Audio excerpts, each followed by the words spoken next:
What's going on, everybody? It's a beautiful day here in the Hamptons of North Carolina. It's May the 10th. We're going to show you guys everything we got started for the summer to be put in the ground, and it's all going in today.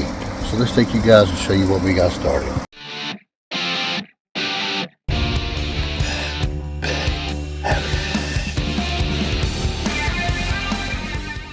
Alright y'all, so as you can tell, we are up at the Alpha Garden.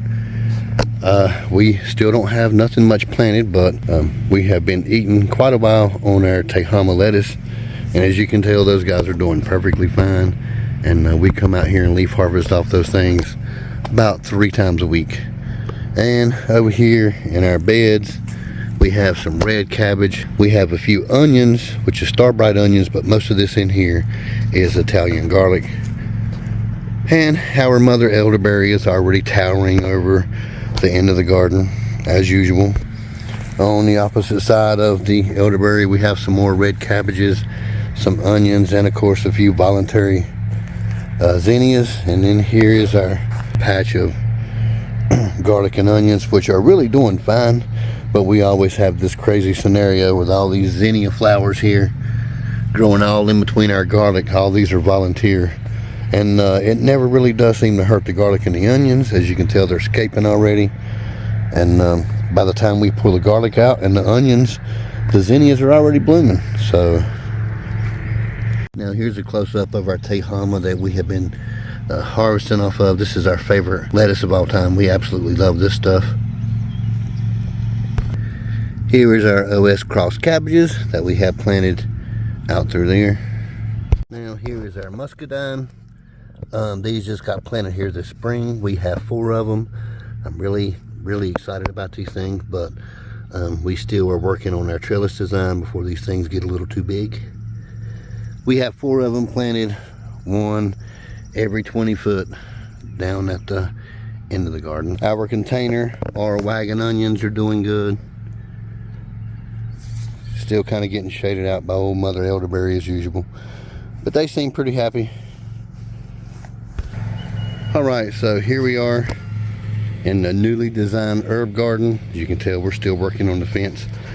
We had to kind of redesign it because we were combating the birds over our strawberries. You guys know we love to let our herb garden just kind of grow out wild, but the squirrels and the birds have been wreaking havoc on our strawberries, so we had to implement some bird netting.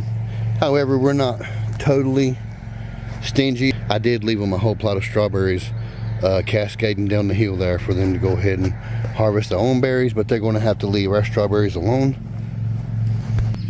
And I'll go ahead and get in here, let you guys see how they're doing. There's a bunch of strawberries down in here, growing really good.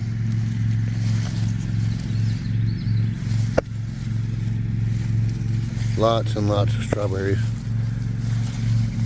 So these netting is really helping, because normally what will happen is when you come out here, this is what you'll find. Your berry will be plucked, pulled off, and the birds just absolutely annihilate it, and you don't get anything. All up under here around the roots, as you can tell, lots and lots of strawberries, and they're whole. They're not really getting picked on anymore, so our netting worked. And over here some oregano, more strawberries, mint and zinnia all in between. Over here some spearmint, and yes, we are crazy enough to let our mint and spearmint just run wild. They're doing pretty good, and they're not taking over. They've been here for about 2 years.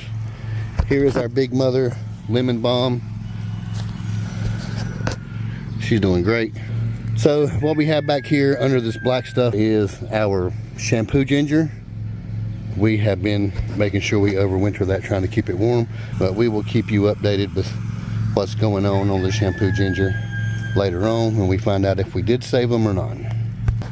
Now most of you that follow us know that we had, now over here on the planting deck, we have some container red cabbages, also some blueberries. These are lemon boys.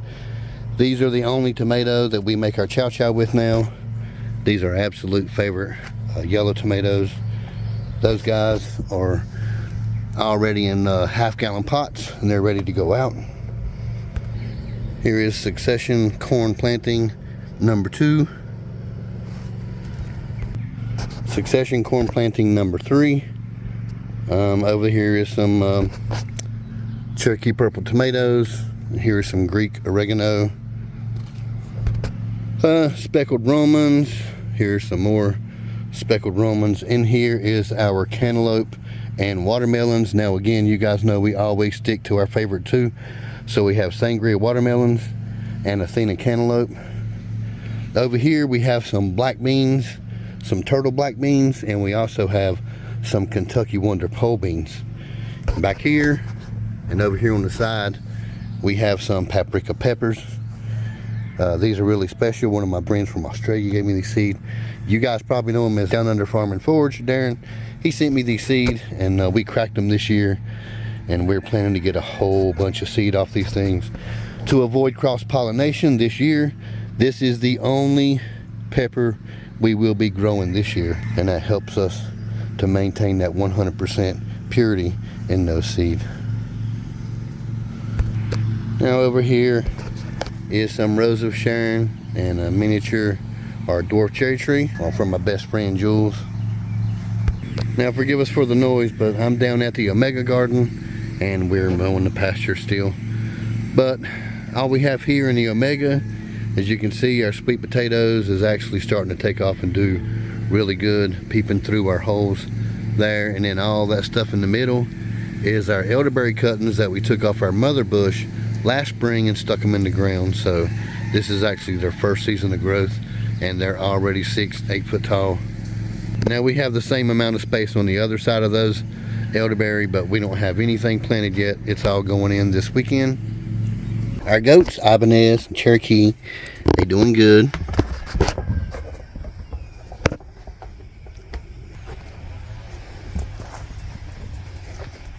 Ain't that right, baby girl? Now, a lot of you guys that follow us probably notice it's really quiet in the background. There's not all that crazy crowing. That's because we've got rid of every chicken on our homestead except for old Midas. You can hear his big mouth in the field. And my favorite breed of all time, the mottled Cochin Bantams, our show chickens, are still here, obviously.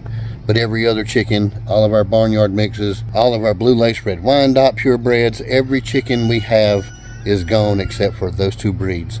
And that leaves us with somewhere around 12 chickens as of right now. Now, for those of you wondering about the Midas Gold breed, there they are. They still have their cover from this fall. Keep them safe from hawks and stuff. Those guys are doing pretty good. And in our barn brooder, we have our new generation of Midas Gold breed.